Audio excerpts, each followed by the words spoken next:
Patrick Hutzel from intensivecarehotline.com with another quick tip for families in intensive care. So today, I was talking to a lady who has her 77-year-old dad in ICU with Parkinson's disease. He's been intubated for the last 2 weeks, and the ICU team is telling her they can't get him off the ventilator, and he has 2 options. The first option is comfort care / end-of-life care, and the second option is to do a tracheostomy.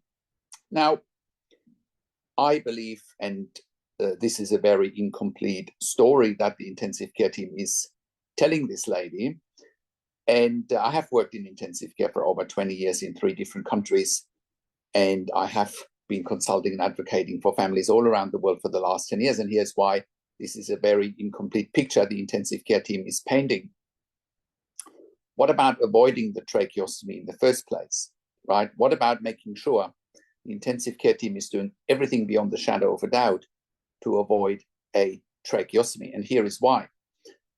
So this particular client is in the US, in the United States, and what the intensive care team inconveniently hasn't mentioned to the lady is, well, once they do a trach, they will send her dad to an LTAC facility, right? She didn't even know what LTAC was, so I explained to her that LTAC is long-term acute care facility.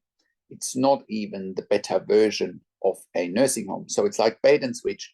They're trying to sell her on a tracheostomy or on end-of-life care. Neither options are great.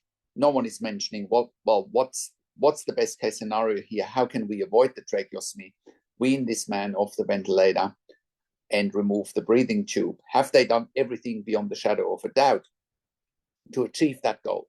They haven't even mentioned it as a goal, and it should be the primary goal for any ventilated patient in ICU to avoid a tracheostomy. The biggest challenge for families in intensive care is simply that they don't know what they don't know. They don't know what to look for. They don't know what questions to ask. They don't know their rights, and they don't know how to manage doctors and nurses in intensive care. And that is another classical example that this is what, many families in intensive care are dealing with. They don't know what they don't know. So what's the remedy to this situation? The remedy is really to get a second opinion, which we can provide here at Intensive Care Hotline. We can ask all the questions you haven't even considered asking, but you must be asking in order to make informed decisions, get peace of mind, control, power, and influence in those situations so that your family member, your loved one that's critically ill in intensive care doesn't end up in facilities that can't look after ventilated or tracheostomy patients. And, make sure you're getting more than just 2 very black and white options. In either way, in either situation, the intensive care team can wash their hands clean, either move her dad towards comfort care, end-of-life care, or number 2, do a tracheostomy, send him out to LTAC. They wash their hands clean. No one is holding them accountable to see whether another option is the best option, which is to remove the breathing tube. Maybe they've kept the man sedated for too long. Maybe they've given him too many sedatives, too many opiates, and that's why he can't be weaned off the ventilator. And that requires a second opinion to look at that situation in much detail, which we can provide here at intensivecarehotline.com.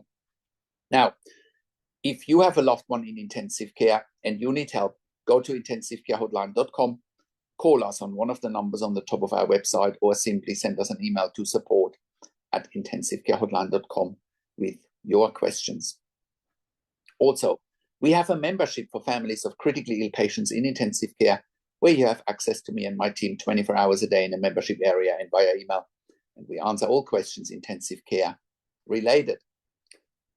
I also offer one-on-one consulting and advocacy over the phone, via Skype, via email, via WhatsApp, Zoom, whichever medium works best for you. And I talk to intensive care teams directly. I ask all the questions you haven't even considered asking, but you must be asking in order to get peace of mind, control, power, and influence, and so that you can make informed decisions, right? I also represent you in family meetings with the intensive care team so that you have a clinician on your team that, once again, can ask all the questions that you haven't considered asking. And you must have a clinician on your team when you're going into family meetings with intensive care teams. Otherwise, you'll be fighting an uphill battle. They know what to say, they know how to say it, and they know when to say it to get their agenda over the line. We also offer medical record reviews in real time to give a second opinion in real time. So please contact us for that as well. We also provide medical record reviews after intensive care if you have unanswered questions, if you need closure, or if you are simply suspecting medical negligence. Now, if you like my videos, subscribe to my YouTube channel for regular updates for families in intensive care. Click the like button, click the notification bell, share the video with your friends and families, and comment below what you want to see next or what questions and insights you have from this video. Thanks for watching. This is Patrick Hutzel from intensivecarehotline.com, and I will talk to you in a few days. Take care for now.